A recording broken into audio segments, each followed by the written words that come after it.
Now, going over to the business blunder of the day, or for the year, the CrowdStrike outage, well, it turned out to cost Fortune 500 companies $5.4 billion, which, yeah, that's not great for the #1 name in cybersecurity. And again, thankfully, it wasn't a cybersecurity issue. It was a update that bricked a lot of computers to the blue screen of death. So again, it could be worse, but it also cost those customers a lot of money. And yeah, usually these manufacturers increase the renewal. So usually these are 12, 24, 36-month renewal contracts for the software. Yeah, and they usually increase just because again inflation and cost of everything goes up. They usually increase it a couple percentage points. Can't help but think a lot of customers are going to be pushing back on that, if not evaluating alternatives. Now, this is brought to us thanks to The Guardian, specifically over here, Nick Robinson's early. It's a silly name. He's early for what? Was as silly as a name like Topping? Oh wait, I partially digress. But nevertheless, Nick says, quote, CrowdStrike global outage to cost U.S. Fortune 500 companies $5.4 billion. Banking and healthcare firms, major airlines expected to suffer the most losses, according to insurer Parametrics, which another cybersecurity and IT security in general and IT insurance in general. Yeah, those rates are going to be clicking up a little bit because again, these companies don't like to lose money, and the payouts going to be pretty rough. Yeah, I'll help it. Yeah, glad I'm not an investor or owner of Parametrics. And here you can see all the air flight delays. Now they say, quote, the global technology outage sparked by CrowdStrike's faulty update will cost Fortune companies $5.4 billion, insurers estimated, as a CrowdStrike firm vowed to make changes to prevent it from happening again. The projected financial losses, it's going to be worse. That excludes Microsoft, the tech giant whose system suffered the widespread failures in the crash. Companies in banking and healthcare are expected to be hit the hardest, according to the insurer, as well as most major airlines. For non-Microsoft, Fortune 500 companies could be between $540 million and $1.08 billion.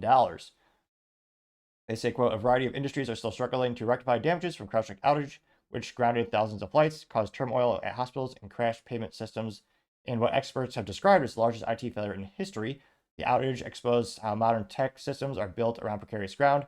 With faulty code, a single update could bring down operations around the world, which this is also a chain reaction because CrowdStrike, again, being one of the largest cybersecurity companies on the planet, I mean, their software is on millions of devices all over the globe.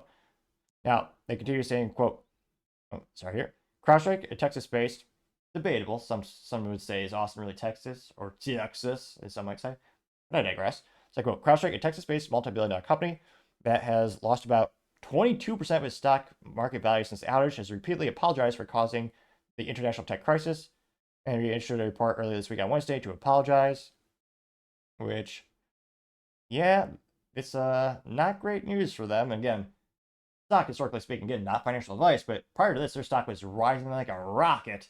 They seem to be able to do no bad. Interesting enough, I wonder how many people shorted this stock recently.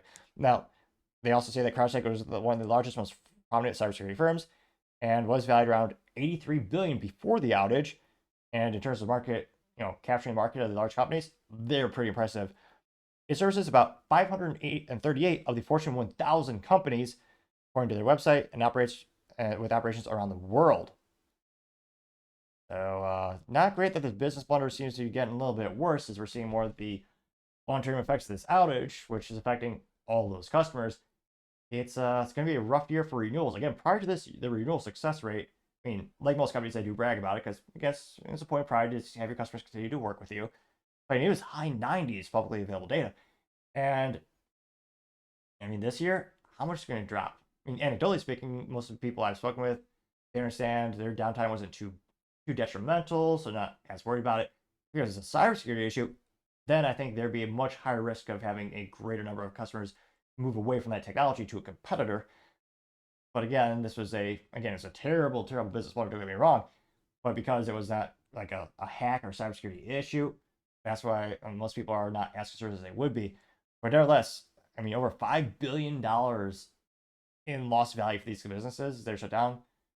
Because again, it's not just the fact that, they can't make transactions, but that's what this is based on, but also what's the brand reputation? If you can't make a flight with American or one of those airlines, you might not be as happy to use them again. You might be irate, might not go there again, depending on your customer experience. Some people can even get off their flight or get onto their flights when they're at the airport. I mean, there's also that brand reputation that's been hit as well. So having that fiscal impact as well as long-term brand impact, I gotta say that is certainly the business blunder of the day. Thank you everyone for taking the time to tune in. Again, we're trying to get to 4,000 subscribers by the end of the month. So if you could click that button, I'd really appreciate it. Also, leaving me a thumbs up, thumbs down, or a comment is a great way to give me some additional feedback, letting me know how I can make the show better and better. Lastly, don't forget to take the time to tell your family, tell your friends, tell your coworkers, heck, tell your enemies, tell anyone and everyone. Just stay safe, fight the good fight.